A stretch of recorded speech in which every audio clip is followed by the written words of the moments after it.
Hello, everyone, and welcome to this e-MFP FIF UK event on healthcare. We'll give attendees a minute to join, and we'll start in just a minute or so. Thanks.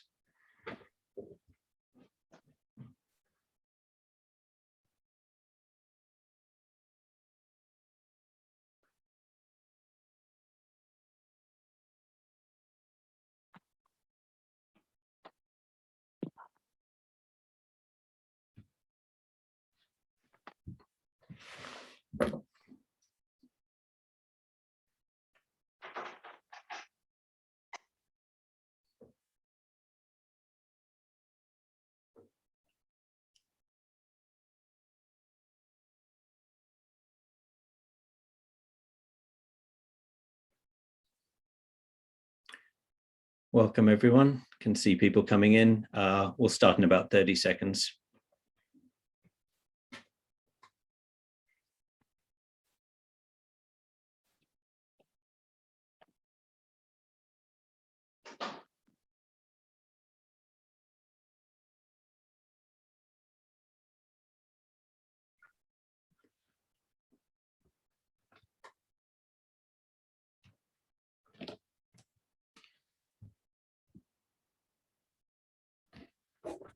All right, let's get going, and people will join as they join. Welcome everyone from various time zones to this e-MFP and FIF UK webinar on how can FSPs ensure access to affordable healthcare, learnings from the European Microfinance Award 2021. My name is Sam. I'm Financial Inclusion Specialist at e-MFP and a erstwhile board member of FIF UK. In my capacity at e-MFP, I'm part of the team that runs the award and the lead author of the publication that comes out of it each year, and the author of the Compass series, the survey of financial inclusion sector trends. A bit about e-MFP and FIF. For those of you who don't know, e-MFP is the leading network of organizations and individuals active in financial inclusion in developing countries. Has over 130 members, institutional and individual, from all parts of the world and from all stakeholder groups: investors, support providers, raters, practitioners, multilateral agencies, researchers, and more. The Financial Inclusion Forum UK started in 2005 as the UK Microfinance Club and is the UK-based financial inclusion network that raises awareness of financial inclusion and sharing best practice. FIF UK runs several events a year on all topics that are relevant to this sector, from livelihood development, climate change to fintech. There are evening events in person, at least in normal times, a quarterly breakfast event called the Financial Inclusion News Review, and it's run by an all-volunteer and highly active board. All events are free, and FIF really depends on individual and corporate sponsorship for its support. So thanks very much to the organizations that are at the bottom of this slide: EY, City Inclusive Finance, CDC, and Vision Fund, and its individual sponsors. And if you would like to give individual support, there is a QR code there, and there will be contact details at the rest. Just to flag up, there will be an event on the 15th of March, a hybrid event, the first for a while, on all elements of impact investing. It's a multi-panel event over half a day. So check out the FIF website for more about that. Everyone is used to webinars at this point, so there's not much housekeeping to say that other than attendees are muted, but please do use the chat and the Q&A. There will be dedicated Q&A time at the end, but also all of us, my fellow panelists and I, very happy to take questions throughout if it's possible. So please do put them in there and make them as direct as possible if it's to a specific person. And my colleague Daniel will also be doing some written answers if they're more about the award and things that could be handled that way. A little background to this event. This is the 6th year that e-MFP and FIF UK have done a joint event. They are always on the topic of the previous year's Microfinance Award. There was one on education and housing, technology, climate change. 2 years ago, we did one on the impact of COVID. Last year was on encouraging effective and inclusive savings. I won't give biographical intros to the speakers we have here. They can introduce themselves, and you've seen from the invite, but I will give a little intro to their organizations and healthcare programs later. So let's get right into it. We don't have a hard stop. All of the speakers and I are available to go a little bit beyond 2:15 UK time. If there is interest, if plenty of you have questions, we can stay on for up to past if you like. But let's get going.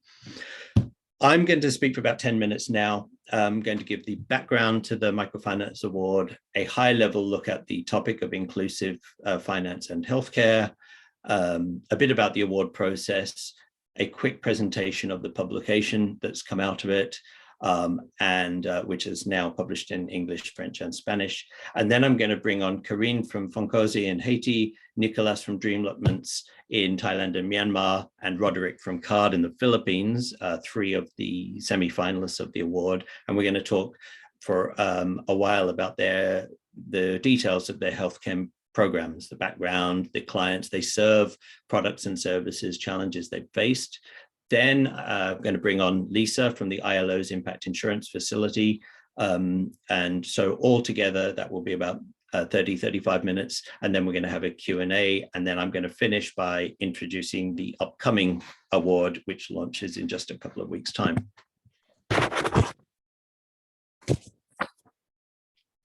So in 2021, the award was on inclusive finance and healthcare, and how opportune and relevant that is 2 years into a pandemic. The problem of healthcare access and affordability is enormous. Even back in 2019, the WHO estimated that 150 million people worldwide suffer financial hardship from out-of-pocket expenditures on health. 100 million were pushed into poverty each year as a result. These figures are now out of date, and no one, I think, fully grasps how much so. One thing that's clear is that the challenge has grown even more considerably in the last couple of years, and the consequences of COVID are going to take a long time, the consequences on the most vulnerable to undo. But this is a human problem and not just a problem of macro level numbers. And this is a problem that everyone, rich or poor, or wherever they live, can conceptually understand. When you face the emotional stress of a health emergency, family members will seek out any options, no matter how costly, to access treatment.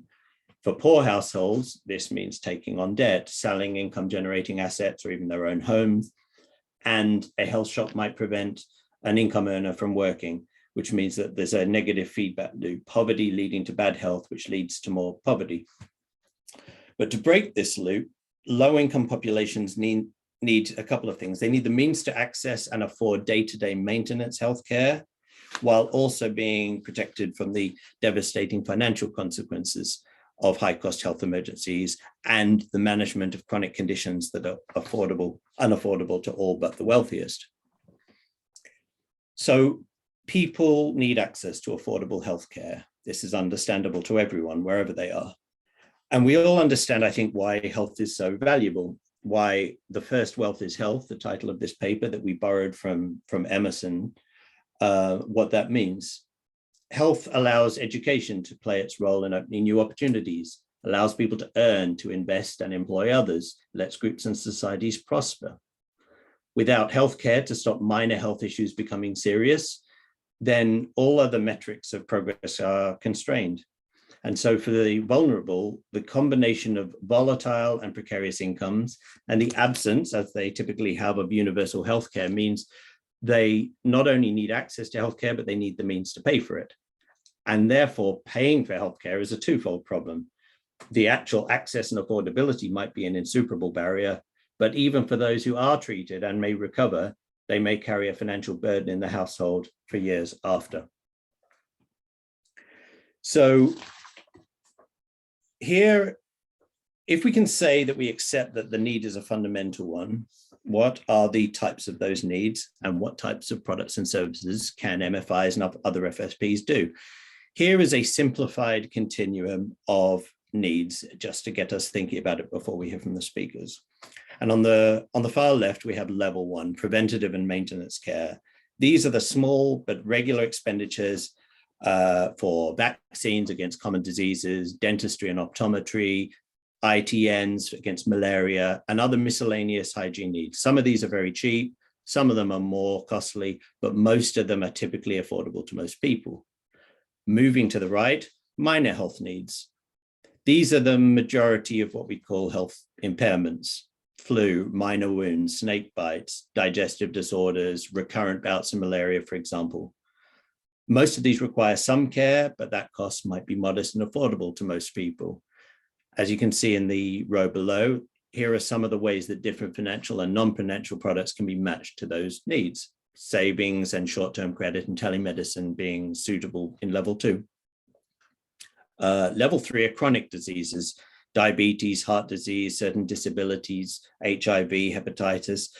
Most of these can be managed for years with modest costs, but they require continuous expenditures via inpatient care and probably outpatient support, pharmaceutical support. And they only affect a segment of the population, and only perhaps at specific periods during their lives. And then finally, at level 4, we have serious and often sudden episodes of ill health: renal failure, accidents of burns, cancer, cardiovascular diseases, to name just some. These have costly inpatient care requirements, potentially catastrophic effects on low-income households. Maternal health care, which sits in level 2 when a birth is straightforward, might be here if there are complications arrive. So this is all to say that the financial inclusion sector has an important, indispensable role in helping households plan the day-to-day spending on medical needs, on health needs, but also smoothing the health-related financial shocks that they might have. So let's turn a little bit. What's all this got to do with the award? Which I've just think. So the award started in 2005 and has been since 2014. It's been every 2 years. It's a multi-round and rigorous process of evaluation, and it starts in March and it finishes in November. And this year on health, we had 43 applications. They go through an initial short form that gets whittled down to about 30. Then there's a longer application process where financial performance is evaluated, and they have to supply their financial statements. And this is then 20 of these are passed on to a selection committee of experts, members of e-MFP and Infine, the National Financial Inclusion Network of Luxembourg. And from that, the selection committee chooses 10 semi-finalists, and among them 3 finalists. And these are the list that we can see here, of which we are welcoming 3 today. And out of the award comes an annual publication. We've been doing this for many years. It used to be called the European Dialogue. Now it's just called the award publication. And it's recently been published in English and then in Spanish and French.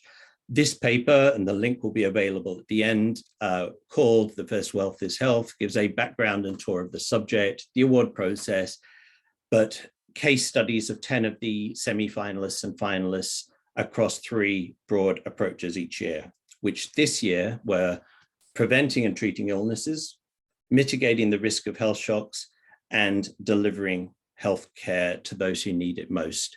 There is also a section on responses to COVID this year, and the factors for success that all of the people involved in the organization of this award try to extract. What are really the defining elements of the healthcare programs that are most exceptional, 3 of which we're about to hear from. And then and so who do we have here today? We have Foncazé from Haiti, we have Karine, and Foncazé is the winner of the award, and I suspect almost everyone knows this by now. And their healthcare program for which they won is called Boutique Santé.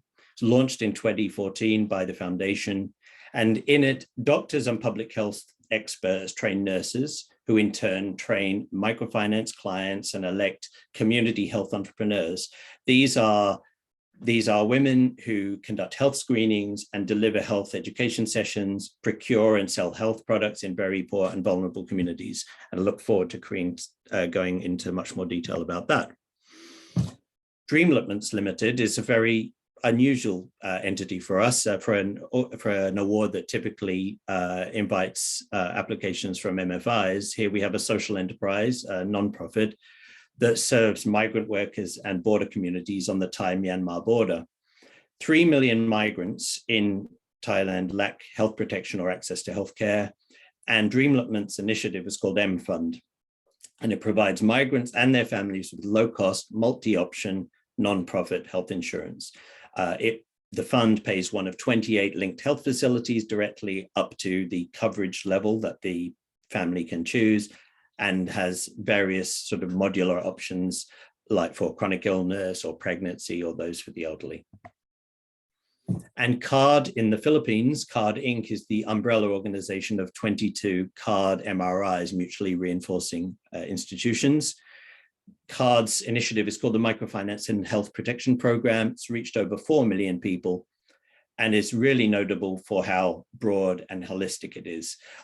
Includes education, discounted consultation fees, clinics, health days, a pharmacy, lab services, health insurance, credit, savings, and e-doctor webinars.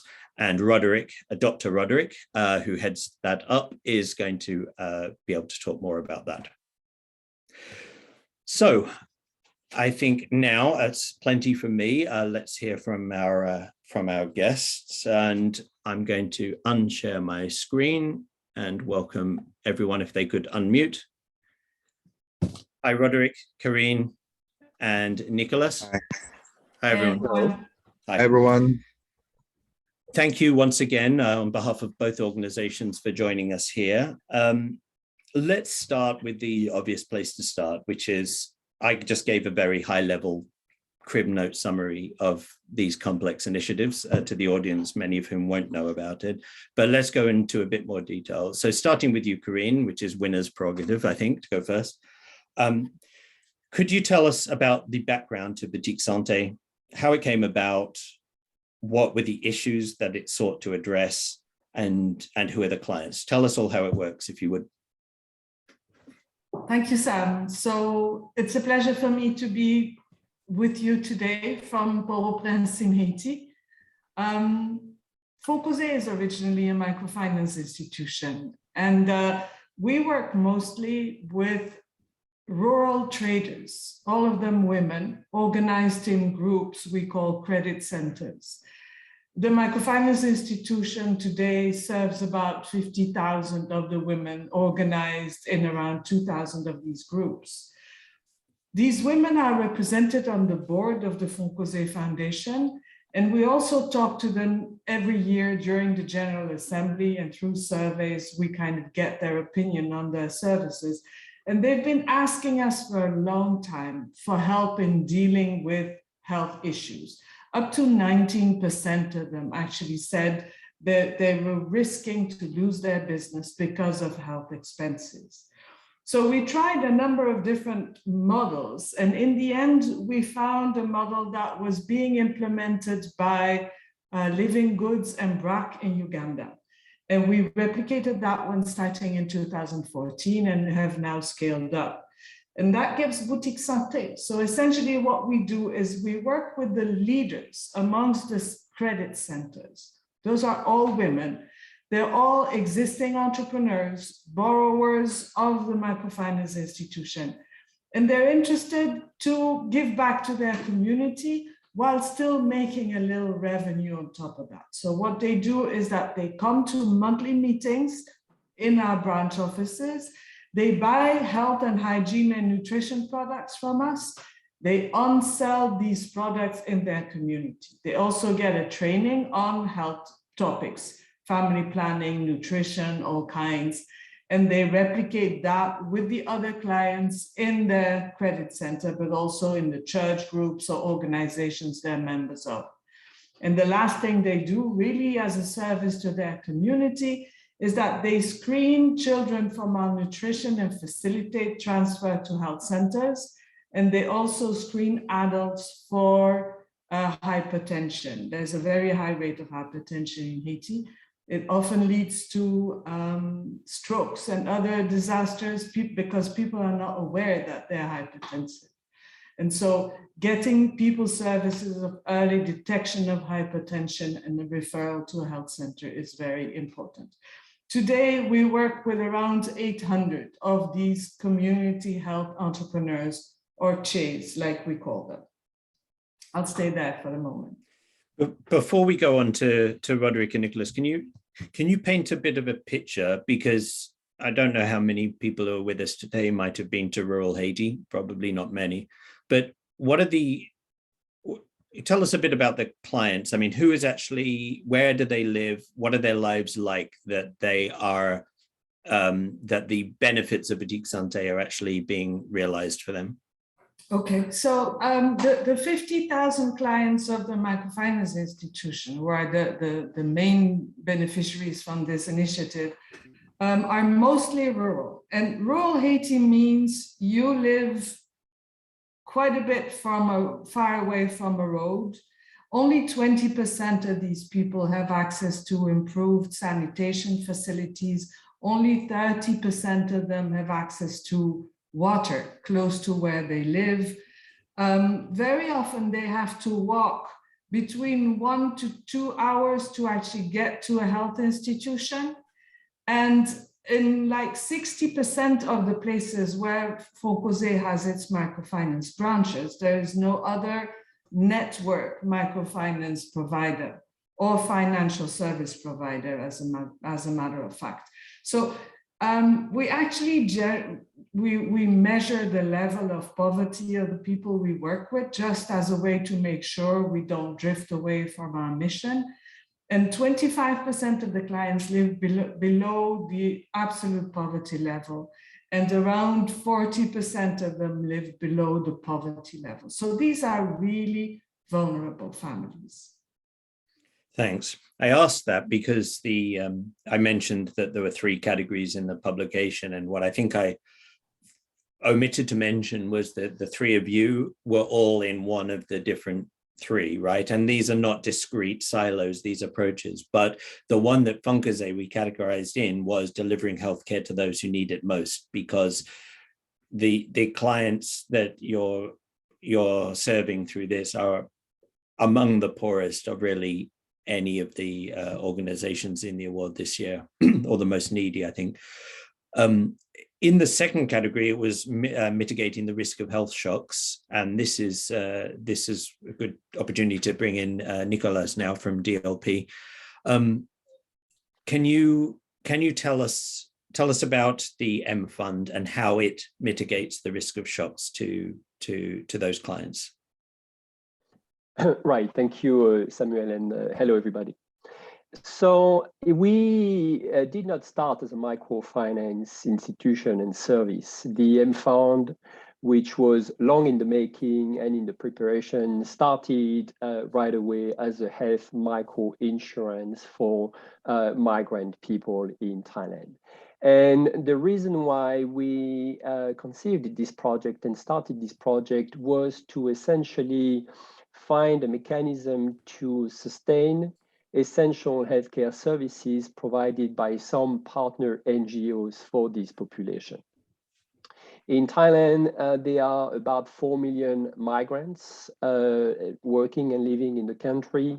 About 3 million are registered, and about 1 million of them live and work in the country but are not registered, basically are illegal. And in some parts of the countries along the Thai-Myanmar border, essentially, there are some NGOs that have been providing for about 30 years to refugees as well, refugees and migrants, essential healthcare services for this population, mainly unregistered migrants, refugees, as well as some cross-border population, but they have been entirely dependent on long-term donor support. And in the past 10 years, that donor support has really reduced significantly in Thailand. And so we conceived M Fund as a way to sustain these healthcare services from partner NGOs. So the way we went about this is that we first did a survey among migrant population to assess their understanding and interest for that concept.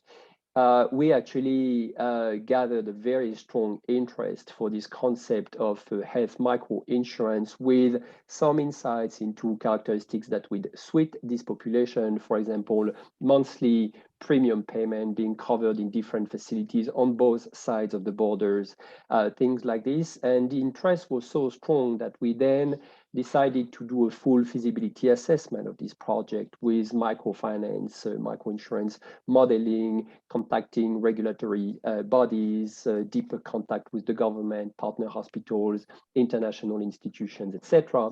At the end, we concluded that this was probably doable. We confirmed the political support from the Ministry of Health to start this project with partner hospitals as well. Some startup funding from UNICEF. We started the project in 2017 with a small pilot phase initially. Confirmed that very strong interest with enrollment, voluntary enrollment. This is a voluntary scheme by many migrants, and the project has kept expanding in that particular area across the border in Myanmar and then in other provinces in Thailand. And we have now more than 37,000 members who have registered voluntarily. Now, these are essentially all unregistered migrants. A large part of our members are actually women, and a typical situation is women who are dependent of male registered migrant workers, but they are themselves not registered along with the children, and they are uncovered. So this is our target population. And I'll stop here for the moment, yes. Thanks. And while M-Fund was the core initiative that you presented and was acknowledged or was recognized in the award, it isn't even the only thing that Dreamletmans does, right? Could you tell us just a moment about the Hep C screening initiative as well? Oh, yeah. So we have a very different project which addresses hepatitis C in people who use drugs. So this is a really different project in its format. It's a research project on the model of community-based testing and treatment of hepatitis C. This is the commonality between the two projects is that they address the needs of really marginalized population. In one hand, with the M-Fund unregistered migrant workers, and in the other project, it's people who use drugs. So that's the commonality between the two projects. And you're a medical doctor as well. We didn't mention that in the bio as well. And so is Roderick, who we'll talk to now. And Roderick, welcome. Could you, your job of describing the microfinance and health program is a big one because it's so incredibly broad. But can you talk a bit about how it came to be? You're the head of the program. You have oversight. Could you tell us about the different components and who they serve, please? Basically, CARD is a microfinance institution in existence for more than 35 years. But we also believe that giving financial support is not enough to help the poor. So one of their needs is in health. So CARD knows that the access for the services and maybe affordable medicine in the Philippines is really of a challenge to most of the poor people. So basically, CARD MRI put up a program, the Microfinance and Health Protection Program, and institutionalized it. And under this program, we had several projects and programs within it. The first, of course, is we have to deal with the knowledge of the members or the clients when it comes to health. So we have the credit with education, credit with education,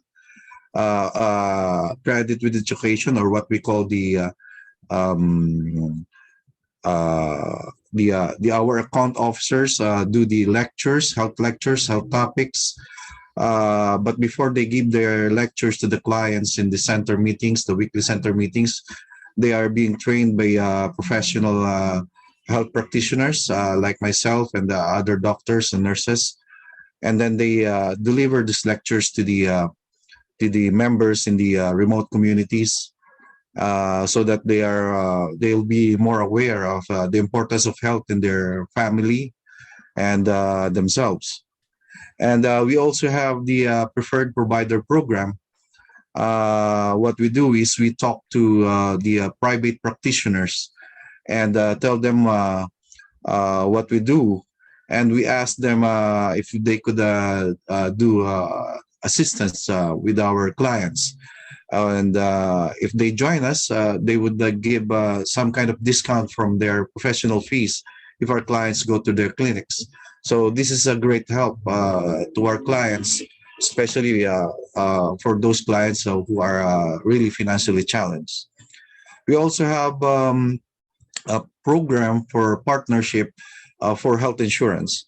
So as here in the Philippines, there's a national health insurance, but for those who could still pay the premium, they would still need to pay premium monthly or yearly. But with a partnership of CARD with the Philippine Health Insurance, they could do the payment in a much lighter scheme. So they don't need to pay it in bulk yearly. They could just pay it in a weekly, very minimal rate weekly. So they could have health insurance. Even the whole of the family could be included in the health insurance. And we also included in our program to put up several clinics throughout the Philippines, because CARD is actually present in 100% of all the provinces in the Philippines. So it's very difficult to have a clinic in all of those places, but we try to put several clinics throughout the Philippines in the most remote areas, so that it would be much more utilized by the people in need, those having difficulty in the access for health services. And these clinics are free of service. So we don't charge anything for the consultation. Of course, CARD's the one paying for the doctors manning those clinics. But those doctors doesn't charge the patients that would go there. It doesn't only cater for the CARD clients or members. It actually caters to the whole community. Everybody who goes there, they get a medical consultation free of charge. So it's really a non-profit clinic. So other challenges that we had encountered with that clinic is, even though we have lots of clinics, it is not financially viable to put up clinic every time. So what another program that we did was the community health days. So this is some kind of like a medical mission that we simultaneously do almost every day throughout the Philippines before the pandemic. So we bring in doctors, we bring in dentists, we bring in optometrists to the remote areas in the Philippines to bring these health services to them, and even the medicines. So they don't need to go to the maybe to the cities or the health facilities that's a little bit remote from them. And of course, they'll be having problems if they are already financially challenged. The finances for the commute from their place to these facilities would be really be a challenge for them. Right. So you talked about the challenges that are inherent in this program in the delivery side. I'd like to ask that same question to Karine and then Nicholas as well. Karine, how about you first? What's been the hardest thing about this that you have had to do? And maybe that's particularly a question for the last couple of years. I can only imagine how much harder things have got, how you've had to adapt. But what's the hardest part about Boutique Santé? It's traveling inside Haiti has become really complicated over the past 3 years.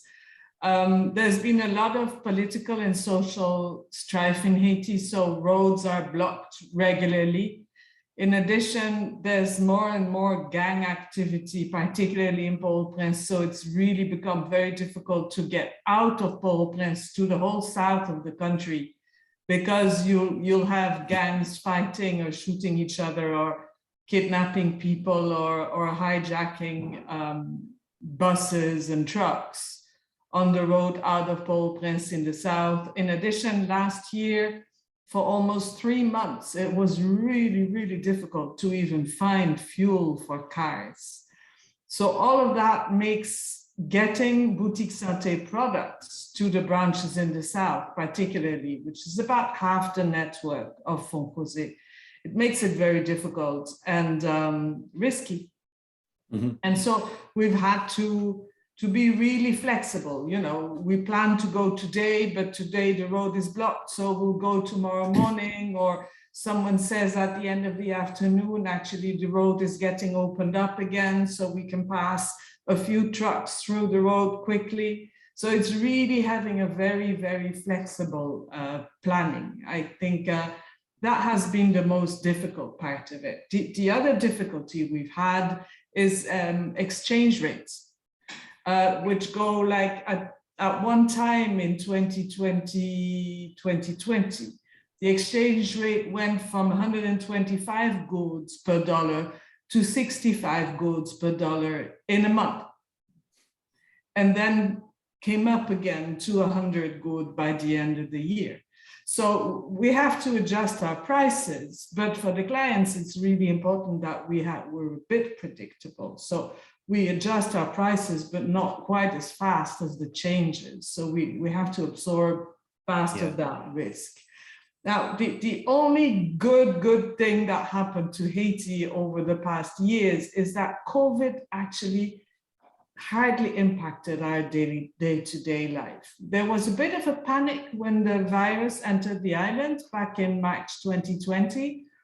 But since then, we've had a few peaks, but it's never been like the hospitals have been overrun or there's been a huge spike in mortality, not at all. So that's at least one calamity we've been spared of. Nicolas, I think your clients or beneficiaries, the migrants, have suffered a lot in the last couple of years, haven't they? Be knock-on effects of migrant labor, people returning home, the economic slowdown. What's been so hard for them, and how has that caused challenges for DLP as well? Right. Well, lately, of course, there's been the COVID situation, but more broadly, I would speak of the major challenges which we've had with the MFON.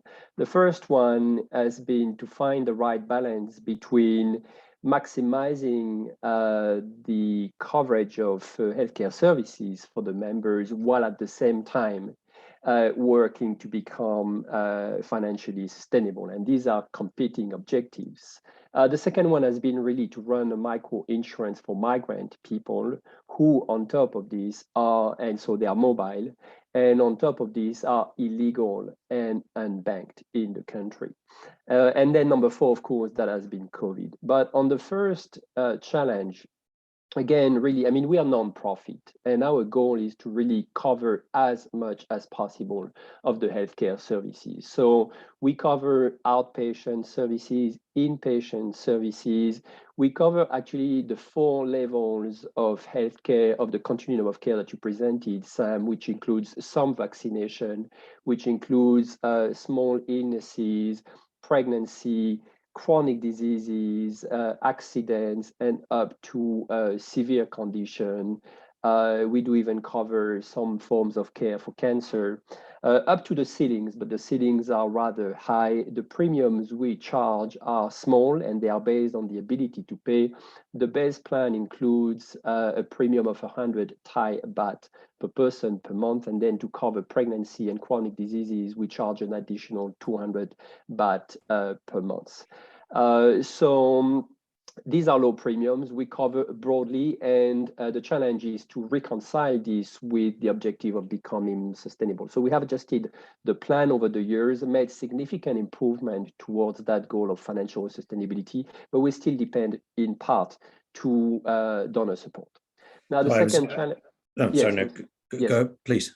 Well, then very quickly, I would say that this is a migrant population. So many people go back to their country. That has been exacerbated by COVID. Some people are in the places where we work for short periods of time before moving on to other provinces. So we have a high loss of follow-up of about 50% cumulatively since the start of the project. Number three, these are unbanked illegal migrants. And so the challenge is to collect those micro premium on a monthly basis in cash for thousands and thousands of members. And so that's cumbersome, but they require to pay in cash and to pay monthly their premium for the vast majority. And then finally, COVID, of course, has hit this population very bad. Borders were closed, people went back home, many lost their jobs, had no safety net, and that has been a major challenge. So during the three main waves of COVID, we decided to actually subsidize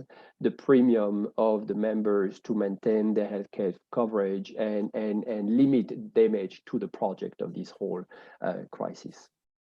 I was going to ask you about sustainability anyway, but a question has come in from Rod Dubitsky on that. What I'll do is I'm going to ask that to Corinne and Roderick, but first I want to talk to Lisa for a little while. So we'll come back to that sustainability question. Hi, Lisa. Hi there. Hi. Welcome. Could you tell everyone what the impact insurance facility at the ILO is? Because I don't think many people will know. Okay, great. Thank you, Sam. So the ILO's impact insurance facility sits underneath the ILO's social finance program. So I don't know if maybe some of the listeners might have heard of the ILO's social finance program, which works with banks, microfinance institutions, credit unions, insurers, investors, and others to test financial products, approaches, and processes to look for ways that the financial services industry can contribute towards decent work. So within that context is insurance. And back in 2008, with a generous grant from the Bill and Melinda Gates Foundation, the Impact Insurance Facility was launched to help work with the insurance industry, governments, and partners to realize the potential of insurance for social and economic development. So our mission is really to work with the insurance industry, financial service providers, governments, and their partners to find ways in which we can realize this potential of insurance by building quality risk management solutions at greater scale. And to do this, we have a three-pronged approach. So we focus on stimulating innovation. So we work with many of our partners at the forefront of what we call inclusive insurance, including health insurance, to try and find innovative ways of doing things. We also have a lot of capacity building trainings that we deliver.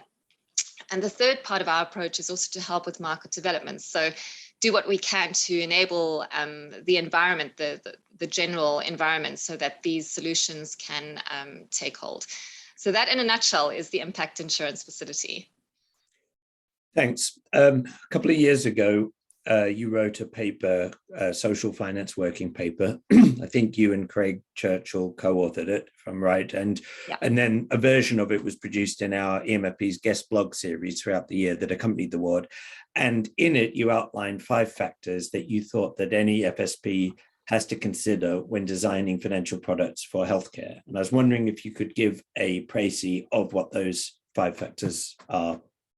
Please. Sure. And just before I go into that, just to say I was one of the judges of the competition, which was such an honor. And I was just so excited through the whole process. And we have amazing speakers from fantastic organizations. But yes, back to your question. So I'm going to show a slide in a moment that pulls this all together. But before I do, I'll talk through these 5 points. So I think the first thing to think about is that as you've mapped out with your continuum, health events, they will vary in terms of how much the event is, and so the severity of the event, as well as the frequency, how frequently does it happen. And typically we find, so for smaller amounts, health savings and credit products are solutions that can be used. So, I think FSPs can think about what they can do in terms of a menu of different interventions that they can bring to the table. And that's the image that I will show you in a moment. But at the lowest end, health savings and credit products can be possible solutions. And we've seen that research shows that when households have access to healthcare savings, it's possible that their longer term health costs and opportunity costs from being ill, so losing work, etc., will be lower because they've taken action earlier on. So that's the first thing. Health savings and credit products can help. Secondly, with insurance, and this is quite a complex area, so I'm really going to boil it down to something quite simple here. But insurance should really be there as a complementary role to help cover out-of-pocket expenses that are slightly bigger. Now, we've seen with Dream Allotments, I mean, it's absolutely, I can't tell you, it's incredible what they've done, because typically what we see is that voluntary, comprehensive micro health insurance is difficult to get right. It's not to say that it can't be done, but it's very difficult to get right. And I'll go into that a bit later. But typically we see if it's a mandatory product and if it's something like hospital cash, which is perhaps a little less ambitious because it's not an indemnity insurance that pays for the actual cost of care. It's a predefined lump sum that'll pay out. That has greater success. So most of the health microinsurance that we see out there is actually hospital cash. So we typically say, just to have a greater chance of success, perhaps focus on the hospital cash that's complementary. And this will typically cover out-of-pocket expenses that are a bit larger. So it can go towards the cost of transportation that was mentioned earlier, medicines, lost income, that kind of thing. And just to say, the reasons why it's difficult to do that comprehensive health insurance is because you have problems of anti-selection. So on a voluntary basis, those who are sick will join, claim, and leave. And so that sometimes leads one into a bit of a spiral where the insurer just can't reach sustainability. So it's really important to keep, once you get members in the scheme, to keep them in the scheme. And having a mandatory product does help that. The other thing is that, like, for example, Kurdistan, if the FSP can help enroll their citizens into the national health programs, that's also a way of offering insurance without necessarily carrying all the risk. So you can top it up with hospital cash, but for the more comprehensive cover, you can plug into your national health insurance schemes. Now, with migrants, with MFund, that's a bit more complex, and so perhaps that I won't speak too much to that. But I think in ordinary circumstances, looking to see how you can put the puzzle together with what's available can sometimes be the best option. So the third point is about being a distribution agent for the government healthcare schemes. The next point to make is, just thinking about healthcare, not in isolation, but as a sort of bundle of holistic solutions that you can offer your clients. So here, this is the point at which I think I should bring up my slides. I'm going to share my screen. And so hopefully, okay, share. All right, Sam, can you see my screen? Yes. Okay, so yeah, this puzzle, as I talked about, kind of brings it all together. So think about this is kind of the menu, the full menu that, as we said when we wrote the paper. So just to kind of repeat what I said, you have the health savings, health loans. Think about the simple complementary health insurance for having the cash payout. Then for more comprehensive, if you can, link in with a universal health coverage that will help with those catastrophic expenses. Then also think about value-added services, because these are actually really key. And we've seen through the pandemic that, for example, telemedicine as a complementary value-added service has been really powerful, because people don't want to be sitting in waiting rooms. And actually feel far more comfortable these days than ever talking to doctors over the phone. So on this puzzle, we've also we've put a couple of the other value-added services that we've seen in the plans that we've studied. So for example, organizing discounts through with healthcare providers, providing health tips, for example. So yeah, just bringing this all together, then sort of over and above these sort of 5-ish areas that I've spoken about, also thinking about things from a gender perspective is really important. And thinking about how, piloting whatever you try first is also absolutely vital. We've seen in many of our projects, if things are piloted and refined, they actually have a better chance of success. But hopefully that's something you all do anyway. So Sam, I'm going to stop there. Hopefully I've covered everything in enough detail. Thank you. I'll come back to you in a minute because I want to ask about some of your things you think could be done that aren't, but we'll come back to that. We've got a couple of questions in and I want to deal with them. So, excuse me, there was a question from Rod on sustainability. Nicola talked about some of those challenges and the increased donor dependence, the reduction of premiums during that was necessitated by the pandemic. I'd like to put the same question to Corinne and to Roderick. As an MRI, excuse me, as an MFI or a program within an MFI, how do you assess sustainability? And also, how does that relate to the relationship between the health program and the microfinance operations? Corinne, do you want to go first? Okay, so I think what's important for us to highlight is that Foncosé was founded back in 1994 as an institution that was aiming at providing financial services and education to rural population. But now it has evolved into 3 separate organizations. And here in Haiti, there's 2 of us. There's the MFI and there's the nonprofit health Haitian Foundation, which I'm a member of. And so the health program sits entirely within the nonprofit organization. We do work with the clients of the microfinance institution though. And honestly, building the network of more than 800 CHEs we work with now would have been much more complicated if we hadn't been able to piggyback on the microfinance institution's infrastructure. So that is the first thing that's really important. The second thing is that while we receive donor funding, we continue to receive donor funding to set up Boutique Santé and scale it up, we cover around 70% of our costs right now. And the objective is really to become sustainable. According to our projections, we should be able to do that by 2023. Now, the key factor is scale. It's a bit the same as microfinance operations, really. Because the amounts involved are really small and the margins are very small also, we really have to reach a certain scale before we can become sustainable. Corinne, could you explain though where those fees and revenue come from in order for sustainability on that path? Like where is the income? The income is in the products we sell. So we buy the product, simple plus.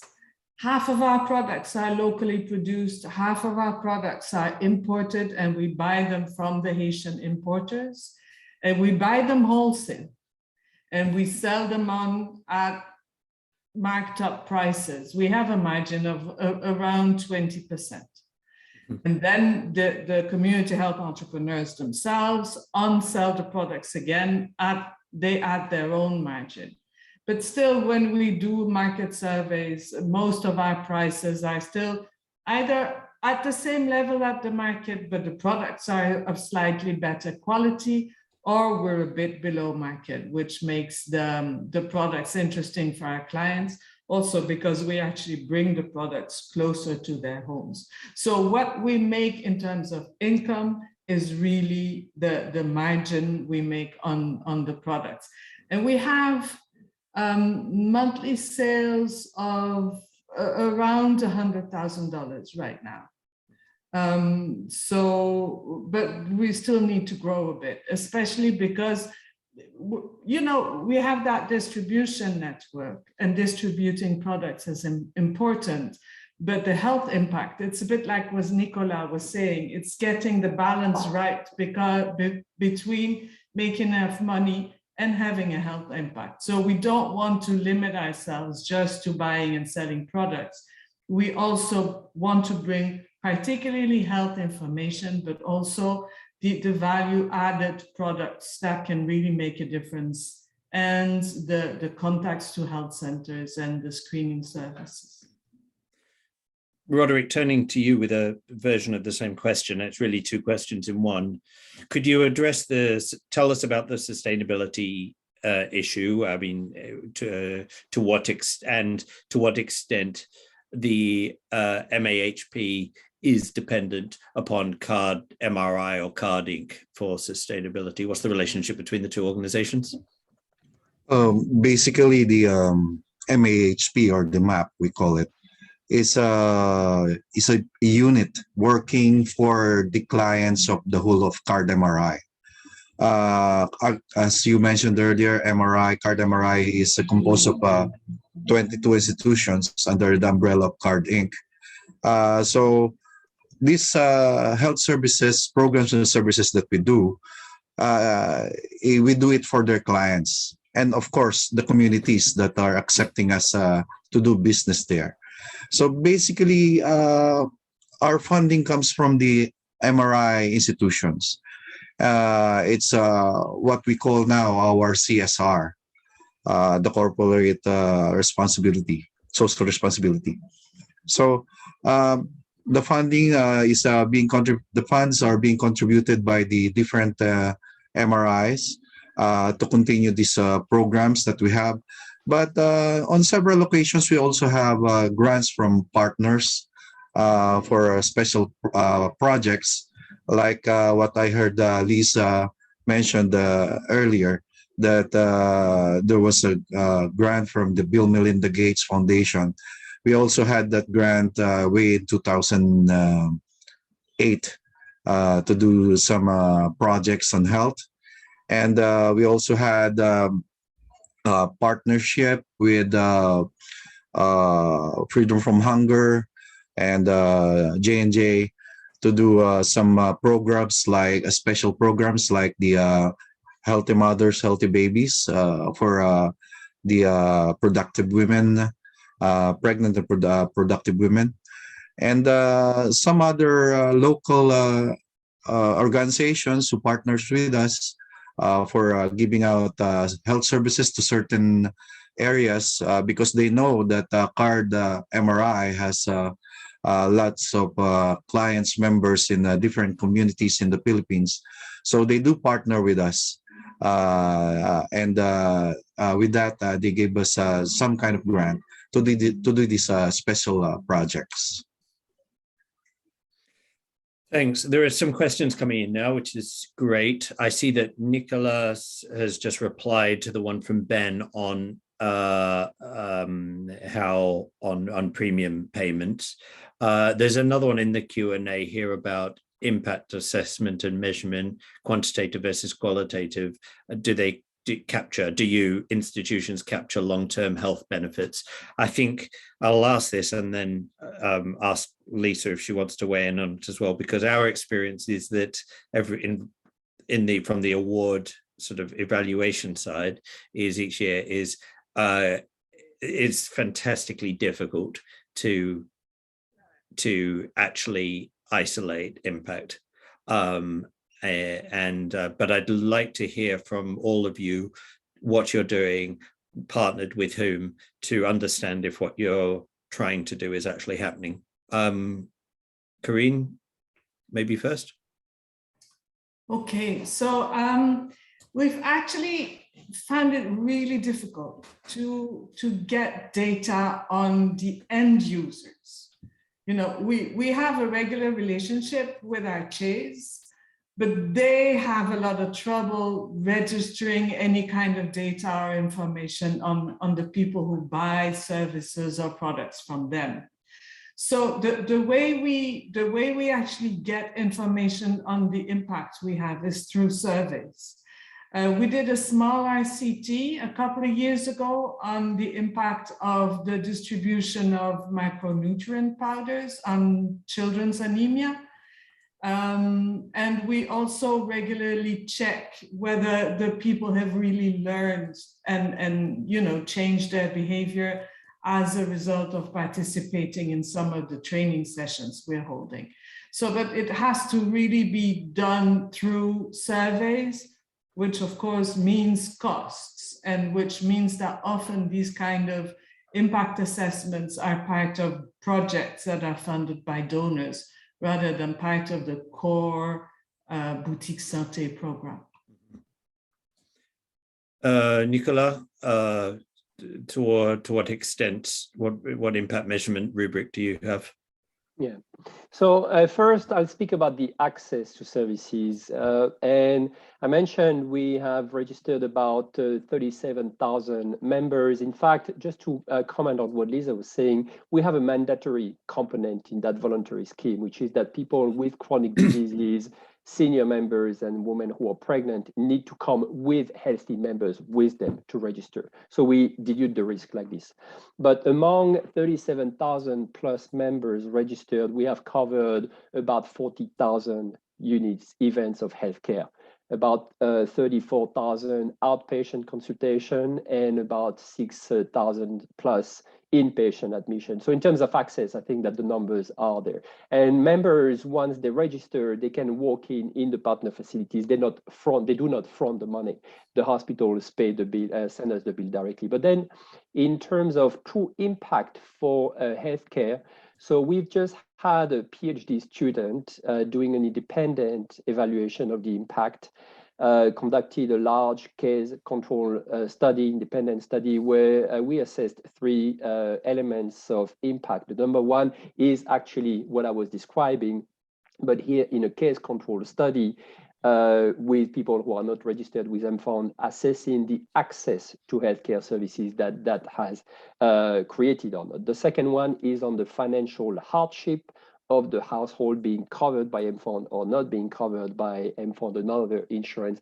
And the third element is with regards to diagnosis of particular illnesses. Has that increased diagnosis of particular illnesses, and has that improved management of certain illnesses, for example, outcome of pregnancy care or continuation of treatment for chronic diseases such as diabetes or HIV. So that has been done. It will be published fairly soon, and that's how we've assessed impact.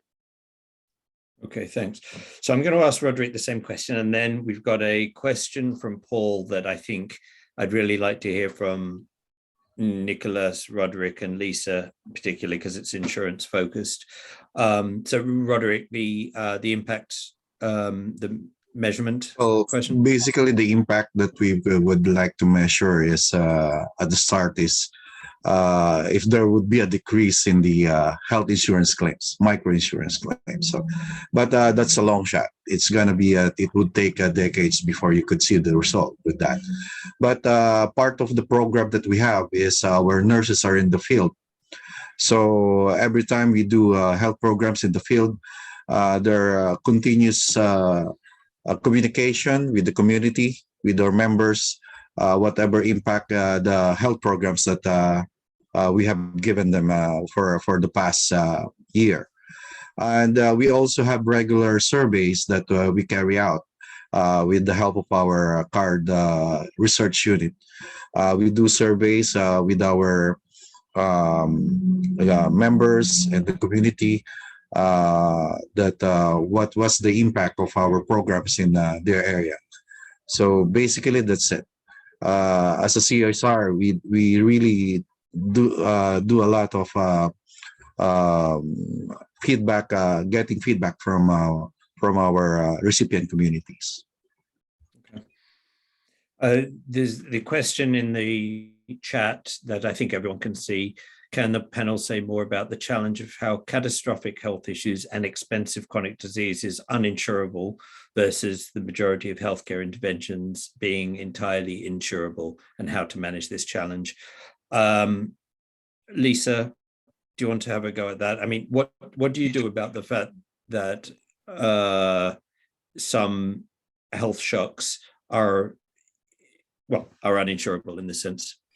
So, I mean, this is where social health protection, I'm afraid, I wish I had like a series of magic answers, but, you know, with government social health protection, you have the ability to cross-subsidize from the wealthy in society to the poor, from the healthy to the sick. And I think if you're looking at the far end of the most catastrophic expenditure, this is where social health protection schemes have to come in as the insurer. So this is why in the puzzle I've included government health cover, because the thing is with you know, just thinking as an actuary. So my background is I'm a health actuary, and I've done pricing of healthcare schemes for many years. And in order to have a pool where you've got enough money per person in order to pay for catastrophic health expenditure, you need a reinsurer. You need somebody else who's going to cover that really, really high expenditure. And I think that, you know, perhaps you can think about the government, the social health protection, as being your reinsurer as such. Because health cover is really expensive if you're going to make it comprehensive. So I would say thinking about how you can partner with government schemes where they exist is the answer for the very high end expenditure.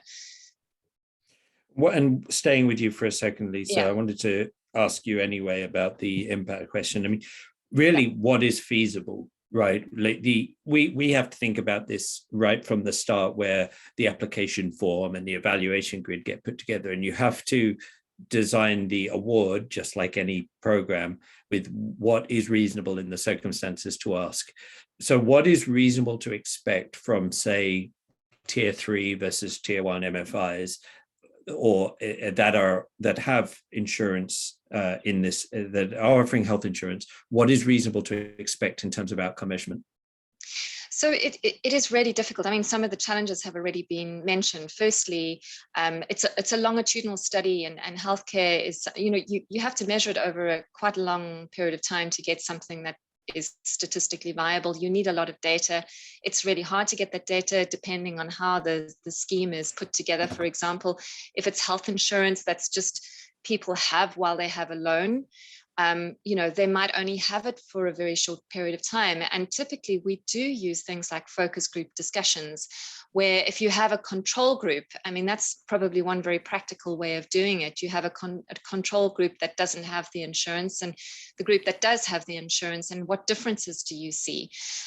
We do actually have a paper that we wrote a couple of years ago at the Impact Insurance Facility that I can share on measuring client value.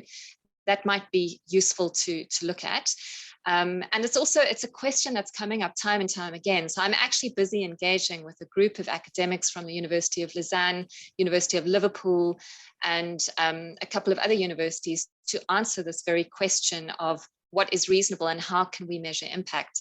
So yeah, I can share that paper, and otherwise I would say watch the space. If you want, e-MFP can disseminate that to the people who registered. Right. That's no problem. There's a question, staying with you, Lisa, there's a question directly to you here in the Q&A.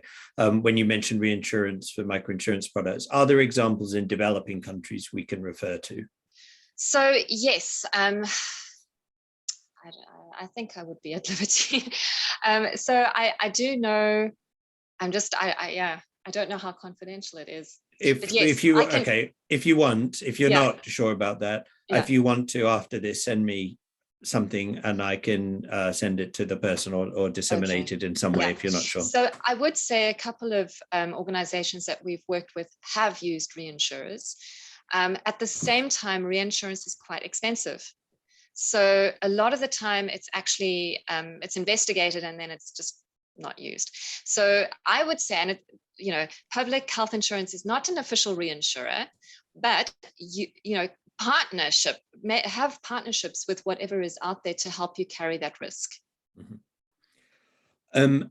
Let's. I want to talk about the future plans for these three initiatives. We wanted to make some time for that because I want to finish up by talking a little bit about the upcoming award, which is going to be of interest to everyone. But maybe if the three of you, Roderick, Karine, and Nicolas, you could tell us what comes next now in short, medium, long term. What are the hopes? I mean, Karine, you talked about the sustainability path, and all organizations are coming out of 2 years of extreme flux and stress and uncertainty. But what do you hope for your respective initiatives? Roderick, do you want to? Let's go with Karine first, please. Okay, thanks, Sam. So indeed, number one is sustainability, but at the same time, it's exploring other health services. Like we just started discussing with a group of organizations in Haiti that provide cervix cancer screening services and treatment services. So we're going to, I hope we will manage to pilot a way where women can self-sample, a sample that can be used to detect HPV, which really allows people to see whether they're at high risk for cervix cancer. So it's that kind of initiatives and partnerships we are looking for. Another thing we're definitely eager to explore is self-injectables for contraception, which is really response to our clients' needs as they live very far from health centers. And they could do part of with self-injectables, they could be actually more consistent in using family planning sessions. So that's the main projects that are in the pipeline. Thank you. Before I go to Roderick and Nicolas, just in the chat, on the reinsurance question, there's a comment from Lawsan that BIMA has teamed up with Hanover Re on microlife and health insurance, and there's a link there for those who are interested on the low income or developing markets reinsurance question. Roderick, could you tell us about what the future holds for MAP? Yes, Sam. Basically, we'll still be doing what we are doing now since the COVID-19 happened. But of course, we want to go ahead and do, let's say, digitalization of our services. So what we did during the pandemic is we developed free online consultation services through the Facebook Messenger platform, the Card eDoctor. So it's open to the public to seek consult through the FB Messenger. And the only problem with that is, of course, it's a public platform. Data privacy is in question. So right now we're in the development of a mobile health app with our IT department, so that we could make these services more secure and more extensive. Not only having consultations for general medicine, but also we will invite our PPP partners or preferred provider partners, the specialist doctors, to also join us in that mobile health app, so that when the patients use that mobile health app, we can also directly refer them to the specialist they need. But of course, after this pandemic, we could still go back face-to-face services with our clients, the usual business as usual. Our community health days, clinics will continue on. But at the back of our minds, our main goal is really to partner and maybe put up several hospitals in the Philippines, so that we could service more Filipinos in the future. So this could really help the less fortunate Filipinos, let's say, a wider access to more health services. Thank you. And Nicolas? Right. So for us, First, an objective is to expand coverage in Thailand, because I mentioned that there are about 1 million unregistered and insured migrants in the country. We have registered 37,000, and of course, the needs remain very large. So we're working towards this. We are extending the project in a new province in Thailand with a team on the ground, but we have also just launched a video call center where now people from anywhere in the country can call and register in mFund. So that's one thing. We have extended the project back in 2019 on the Myanmar side of the border, and this year we are going to extend the project on the Cambodia side of the border, serving another population. And our longer term vision is to basically replicate this project in the region, and where in many countries in the region, there are migrants in the same situation, not covered by any insurance scheme. And so the goal is to federate, as I call it, these migrants and refugee communities in the cross-protection insurance scheme. We are specifically at the moment discussing with UNHCR in Malaysia about extending the mFund in Malaysia. UNHCR had a micro-insurance project in partnership with private insurance, which ended when the partner insurance pulled out from the project. So the goal is to start again this micro-insurance with UNHCR for refugees. Over. Great, thank you. Well, I want to finish up by talking about the upcoming Microfinance Award, which will be of interest to a lot of people. I'm just going to spend a couple of minutes on this because it launches imminently. The topic is financial inclusion that works for women, and it's going to launch in a couple of weeks, round 1 in 3 languages as always. But this award is it's been incredibly complex challenge because it is so important, yet there are so many components to it, and deciding what to look at has really involved the input from lots of experts on gender transformation, on dealing with women's norms, on client-focused products and the like. And in short, the award will look to highlight organizations working in financial inclusion that aim to understand and meet women's challenges and aspirations in order to go beyond traditional gender outreach strategies. So if you are expecting we serve this many clients and therefore we are doing well, you can look elsewhere. There are going to be 3 information sessions. We started this last year and it was a great success. These are webinars run by e-MFP in 3 languages, English, Spanish, and French, on the 21st, 22nd, and 23rd, respectively. And these are to any potential applicants or interested applicants on the subject, the eligibility, the process, and the like. At launch, as always, there will be guidelines, supporting materials. These will always all be available at the link at the bottom of the page, which is the EMA side, but also on the e-MFP side. As always, there is a £100,000 prize for the winner and €100,000 prize for the winner, €10,000 for the 2 other finalists. But while, and I'm sure Karine would agree that the money is beneficial, we believe that the value goes beyond that, and there is a lot of exposure that comes, particularly for those who become semi-finalists and finalists, and e-MFP uses its good offices to ensure that these organizations are profiled widely during Microfinance Week, also in the publication, which the links to which Camille posted in the chat in all 3 languages.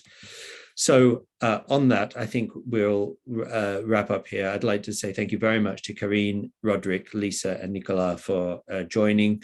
On the page there, you could see the e-MFP and FIF websites. That is not the savings paper, that is the health paper that's supposed to be, and the link is there, but you have it in the chat. If you are interested in either e-MFP membership as an organization or an individual, contact us. And if you are interested in sponsorship of FIF as an individual, please either go to that link or email admin@. But thank you everyone for joining. This has been recorded. It will be circulated on both organizations' social media. And we hope to see you again. So thanks very much, everyone. Bye-bye. Thank you, everyone. Goodbye. Thank you. Thanks, everyone.